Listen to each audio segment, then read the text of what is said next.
Àwàjọ tó máa yan mọ́, àsánìbò dùn tó máa yan mọ́, àgbègbè mẹ́ndé náà mú tó ìtàn ẹ̀ à. Àwàjọ tó dé múná yan mímọ́ yìí, àsánìbò dùn tó múná yan mọ́, àgbègbè mẹ́ndé náà mú tó ìtàn ẹ̀ à. Òvodùngò mi tọ́gbó lẹ́rẹ̀. Awonou est une petite ville et un arrondissement situé dans la commune d'Adjoun dans le département de l'Ouémé, au Bénin. L'agriculture est la principale industrie de ce grand arrondissement. Lors des inondations de 2008 au Bénin, Awonou était la seule zone de la commune d'Adjoun non touchée par les inondations du fleuve Ouémé. Autorité royale, ancestrale et fils d'ici maîtrise à fond l'histoire d'Awonou. Et maintenant, le côté ben non, il y a un film glogidi. Ouais, tron dans beau camé, donné. Bo adje. Awonou lofi, so bo non ya. Bo adja Awonou. Bo amon. Bi me ko ko babo teme. Pour yan so bo mon go. Des gars les filles mon mo sin. Si de pépé, matin ben non mon non. Ben non il me prend. Bo prend no vie donc. Dévolé wa. Ben de pas boyi. On est djija. Oui non mo sin, so me sin. Mon non. E ma fa ben non mo sin. Ben de frère gros bo o hanve. A glouza hanve zume donc. Do so e non de. Ye mon, ye tombo je bo le pe yan bo mo gbon, ababaro pe u gbon. Bera baba de ekpon no fini eti kuro kan yo gbon me ino boton ko ba mi mo gbon ro gbewu be ja foduna me la ja foduna viedon me ko ro imboji be ja foduna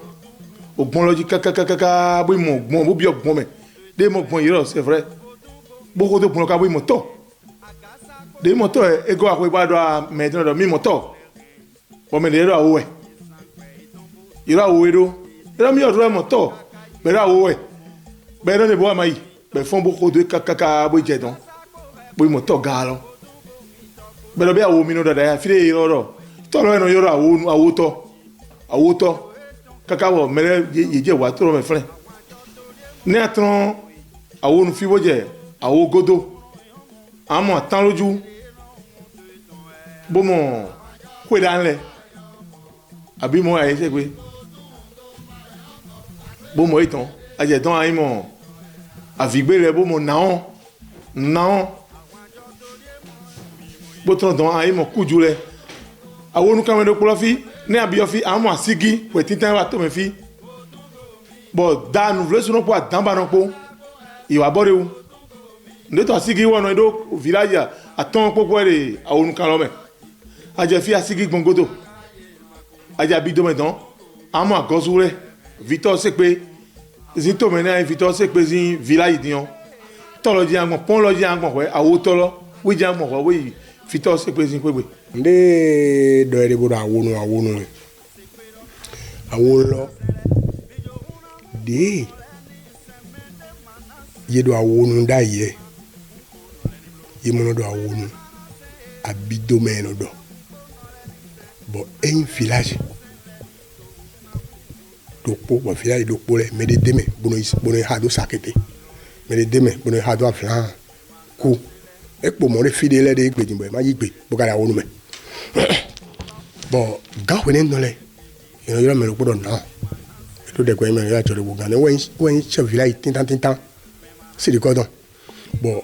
yi wado house wado bo jire ye ma arrondissement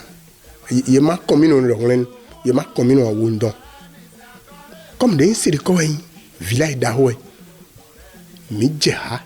de me ho mi don lesin godo bodo siri ko we na do arrondissement siri ko we na yoro arrondissement de commune de flint de mi jeha wo fan ne mi wa te ko village do po de godo village do po de mi godo fi bo yan ta pe no do wen me ne mo no ve do siri ko yin attaque lo me ho weden tole wa do kwa tan tole ko bro ko yine hado iminezi atan ko le blo village do pona personne village ne ma ido ene blo village do ko mi amo tembo no chenje do me no kanu le me no pon bo don la ido chire mi ma so re to bona ze o commune lo ido sidiko ne medo pour godo ami gere mina ena pa mi ho ka holen ga ba tan ko tele ko boro ma ja ha do sidiko we wenen village attends yo do village ko do abidomelo le gbere de kako chi wonu ye do e kaka kako chi wa flen bo do ko ka tu begbe do ma jade hun de yede mo mi de village aweji yedo awon lo awon west centre yin gbe ni yedo awon lo bo do asigi lo ka yin village konde de ko nenu peto ma ko 80 si de ko ka yin to dawo de meno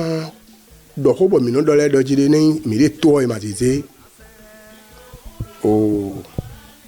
village do yematize o commune do fie yo agbo bodo bi ni mo lo bi awon lo jami azedo ai tega do me hole de bodo awon lo to de mi dasa ni bo wa fie wono yo ra awon bi amo to we de bo e blo pon re bo mi gbon fi wono yo ra awon we no wa ize commune lo do agadon le gbo bodo village awon iwaze iwa leblo kaka iwa do jire mi atron commune bo iwa do arrondissement dai ne mi jan do kan mi no khwa hun si di ko no khwa hun ka mo ba melo bo no ba na du me wenen don do tita de mi blo directeur de timbe yo Odulami Etienne kle kwenu wen directeur fi do ko len de no do kan lagun il nous est conseillé de quoi de village de quoi il nous est conseillé de quoi comme des milliers d'ao de filles ils ont à les filles les à les filles bon attendez dans les ils de quoi les mi me proposer même dans le mi aduka il met à les togo de les il do ka zo mi si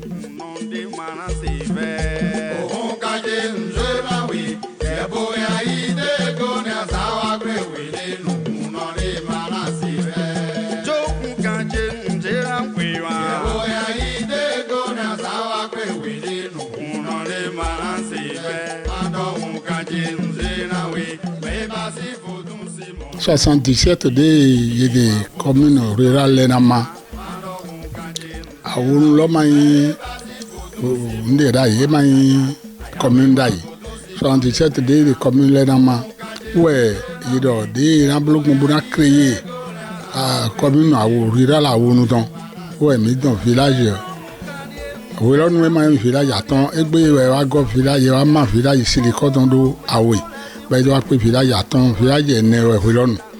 asigi village o siliko village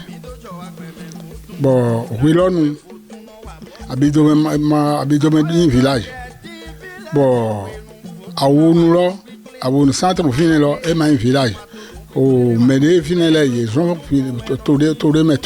mais bo akpere do fini bon ye ma do village do fini holenu bon hoyenenu ye waze o dai fide yoro awo godo mi tete wenu ya wo nu holenu bon ye wa ya me hole wa akpere bo ze village awo nu lori ko bo idona awo nu centre don lo bon mi do commune awo nu don bon ye wa se ye ko ye wa gbodo awo godo na village de ya wo nu te hwelonu bon village ne le kure bo yin commune awo nu don te hwelonu din de mi wa ye wa ma village asiri ko don do awe bon e wa pe village aton bo mi dans les zones bo a je awo godo fi donc o mais baba grand papa c'est pe Victor dans Kweli to e bonozon et diko epo jan ejon po no pro mebi donc dio o famille kweda zaovi zawen ou invito se pe bon mile no gugia mile we do togbo e don le baba Victor se pe non baba e don meji baba e don dio toje sin no vi pa mi e do kun e don des filles donc des migato kun e don lo mi o yin do po lo bo de kwe po Victor se pe abe no wale bo de do do awo nu fisi tan fili arrondissement dondon de awo togodo wiye no yoro dai koko achahito wiye no yoro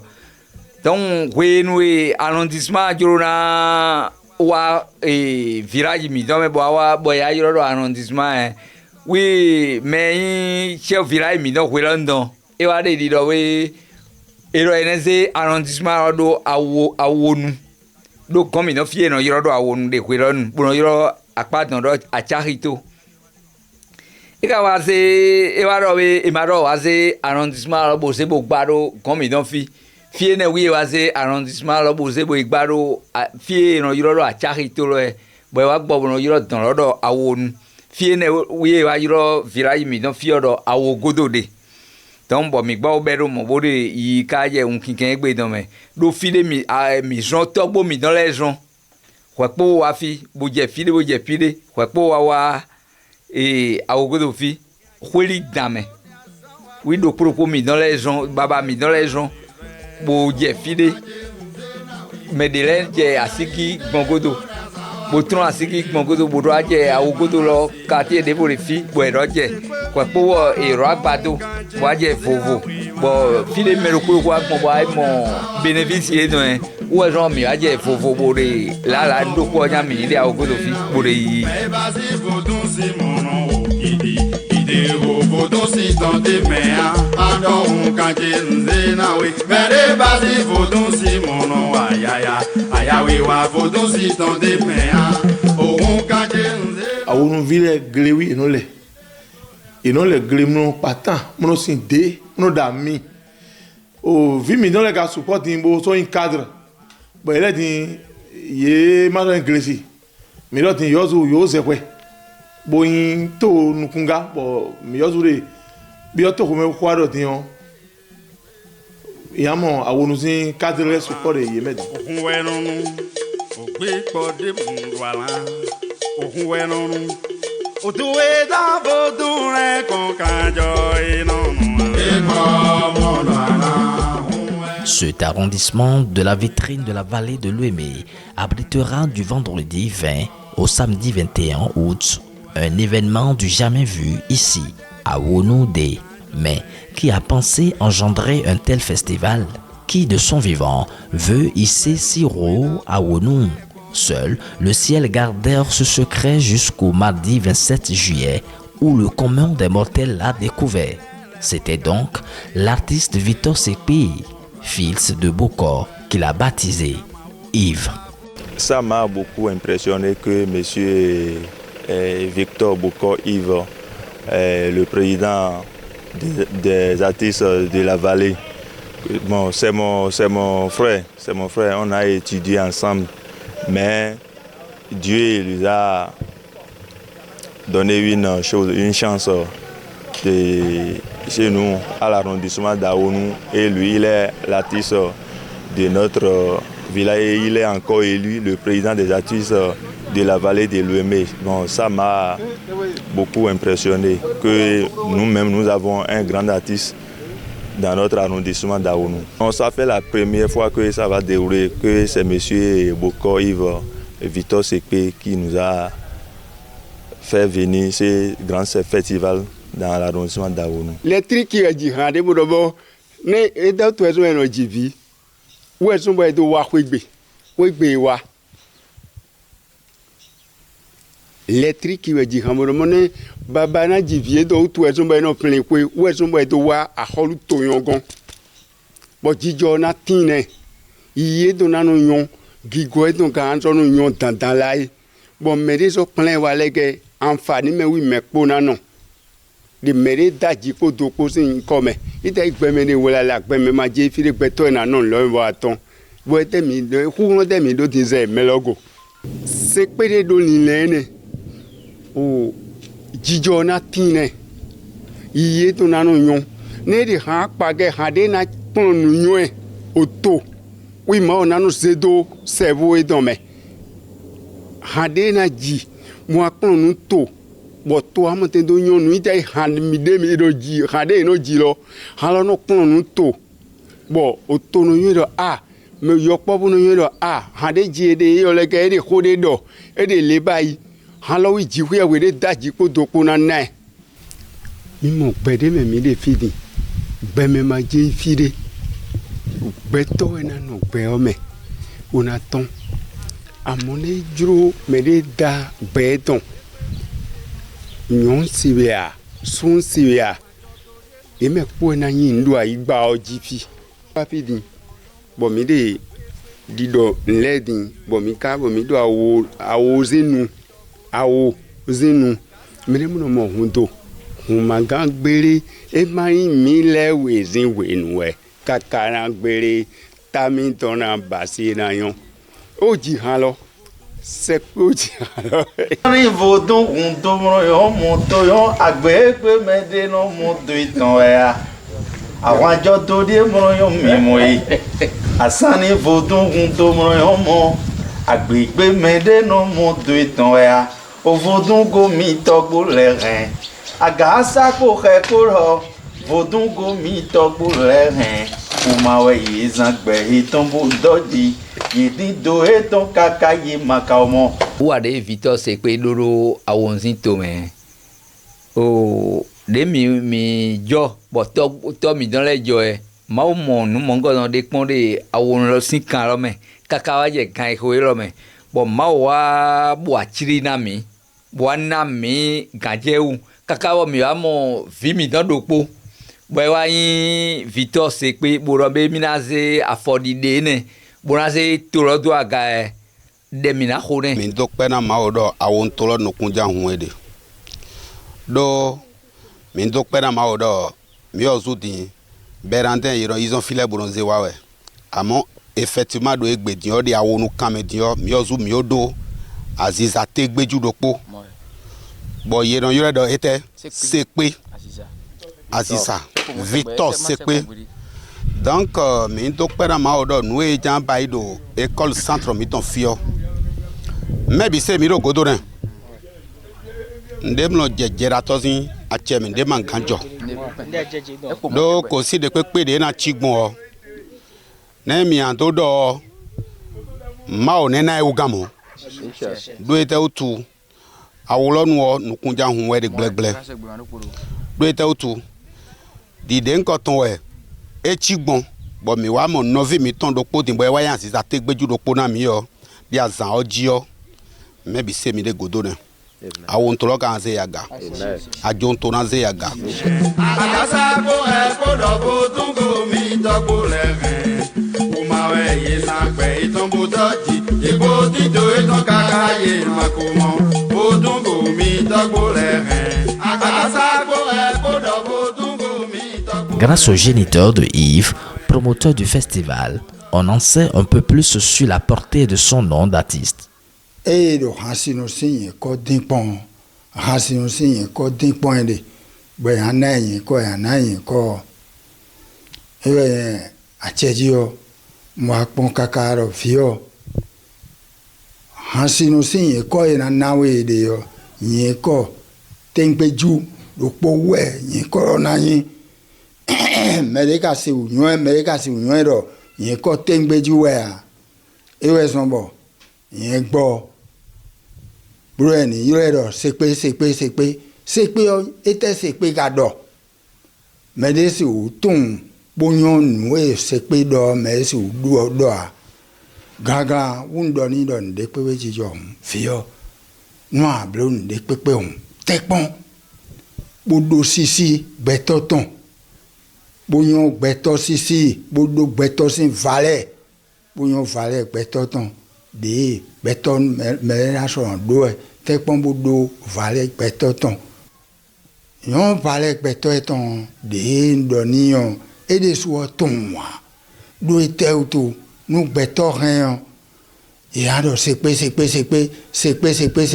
e yon yin ko yin sepe a nu betodo dan donuwe bonu alopa donuwe yo mai pondo ko mesin wu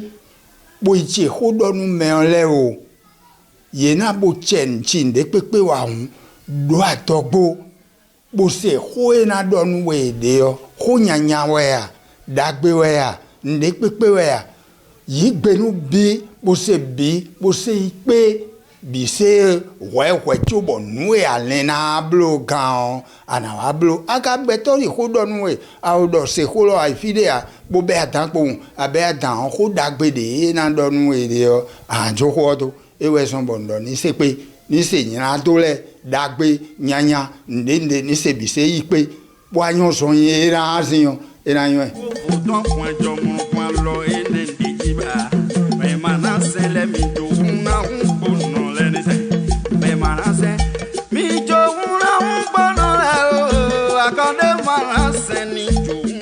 Pour la réussite de cet événement révélateur, tout Awonou doit mettre la main à la pâte. Mizoba me nous konomiton de. Ajon kamele do ne jasan ojio. Majesté miton le. Roi miton le. Mère miton le. CA miton le. Délégué miton le. Yenima no godo na noue novi miton. Victor Sekpejo Amblodo. École Awonou Centre. Yenima no godo na o. No godo na o. Ye to lo wenga modo e ma godo anona. Do ye mno jo. Yokpo eton le do. Donc Jesu na do ne. E na inu kan. Mi ne file ho mi wa ne mi ablo to lo do ma jira to lo si leru ma jira cho ganji bo to mi to inu kan o mi mo o we ho me dagbe de fidi wi mi de fidi bo mi ablo do ne mi wa me se ton wa pere na so mo to lo e na inu kan. Ina igbe won se do mere di dona yo povu meho sunu yonu dere togodo àwọn ni ya yo to me ya bukina ya file pepe kuta nu ko gbonu file pepe de boyin àwọn nu fi jiji bogale la do ne to anu no ne ye gbeji file gbeji bo wa la kere e no han pankan wa pe fi to se pe gbeji yi bo han pankan go fi ga be aso don so o han la pan no tintan de blo e nkan je de me do fi de bo fi bo si me son to wenu ne di dona media ke waji ku waji da biro ye bi no akwe bo akpon nu de ma jore awonu kam gbere e wo juna jobo e ga jobo be son fi mi don pe fi wo yin na me yin han sino de vle de fi amon de be bo de ji e moro o yero bibeli do me godo don no yin nu kan to moro yo po vo amon nu kan to wi yin de kan me ye ni wa ba pon nde Victor Sekpejo ne me pepe ni wa dokpon do kan sino support o fi amon nde jire Victoria han sino de ma o fi bo de nu mo ko ton no se mo fi de le che gana na bo na ko ron bo na gbeji do bo atemi no han de pepe me e me de awonu fi bo han sino ko be wa hun be ga de ton ne yan ro de ya le to ma mo ra ro mi na se to lo daga bọ́wọ́ ọmọ mo ṣe wa ẹ yìí nínú pọ́ bó kó lẹ́nẹ̀ àjẹsára sẹ́wọ̀n yìí tó àlọ́ dénú ní inú kan mọ́rọ̀ ní ebile tiẹ̀ ní inú kan bó ṣe mọ̀ dàgbére bó ti yẹn ṣe bọ́ abúlé àwọn ohun tó dọ́nà ìjẹ́wé nana ẹ̀ àṣìdá màá yẹn tán kú màá yẹn tán àṣọ màá yẹn tán tá màá yẹn fóye tán ẹ mìíràn sẹ́kọ̀ àwọn mẹ́rin bẹ́ẹ̀ yẹn kú rẹ̀ ẹ mìíràn dùnú bẹ́ẹ̀ yẹn kú rẹ̀ pọ̀n gbérégbéré kílì yẹn lọ́ọ́ máa mú fótó yẹn tán àṣọ kílì gòkó mìíràn kùn sùúrẹ́ tó gbèsè náà dé kún nẹ̀ ṣe pé iná blo yàn dé kún nẹ̀ ẹ sọ yín blo yàn dé kún nẹ̀ ìyọ́rọ̀ mẹ́rin jikpo dokpo le bi boyira kuno gbɔtɔ boyira mɛxo le o le fi le bi se boyira ho vodun agɔ vodun lo wɔzɔ aho vi wɛ awo ye sɔn wa ɛmɛ mɛ ɖoko yemi awo yɛ tɔn wɔ sɔn nu ɛdɔn bi n'o di awo ye yira ho le wɔyɔ tɔ kunɔ o dan dudua ɛfɛ tó abolo su tó lɛ gbàgbó lɔ yìí nínú tɛkpɔn vitɔ se pé ní azan lɔ pé kɛkɛ ma si dana blo moto ma si dana blo awo vi kama sa de ma jɛ te mɛ de mana dza tso to mɛ de filɛ mele magana fa no mele vo sifre ba kunadi ti joji we na blo le bisero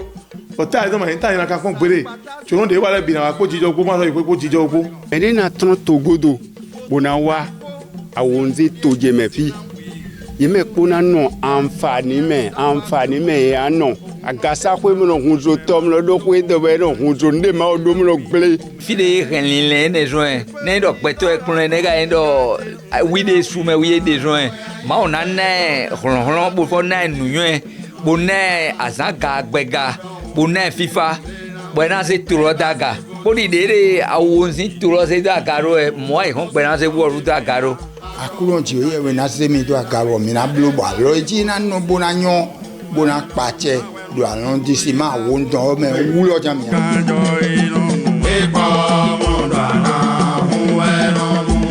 C'est clair, c'est sûr. À Wonunde, Ina Joadan.